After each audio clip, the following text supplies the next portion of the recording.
ለታኩር መኪና ለሞጣ በረኪና በሉት ካለች እውነት ነው። ከሻቢያ ጠላት ምን ይጠቀማል? ምን ትጠብቃለህ? በረኪና ነው የሚያጠጡ እኮ ሞክረዋል እኮ እነ ዘገየ አንድ ነው እኮ የአንድ ዘር ናቸው ለካ።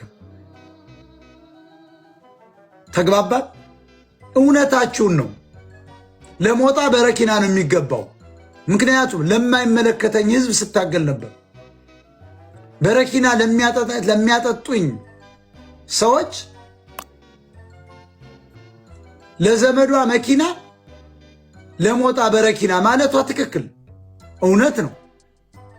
አማራ ሀብታም ሲሆን የሚረዳ አማራ አይደል? ሌሎችን አማራ ዶክተር ሲሆን የሚረዳው ሌላን የሚንቀው አማራ ነው።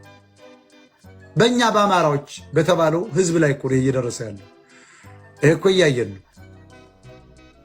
ለታኩር መኪና ለሞጣ በረኪና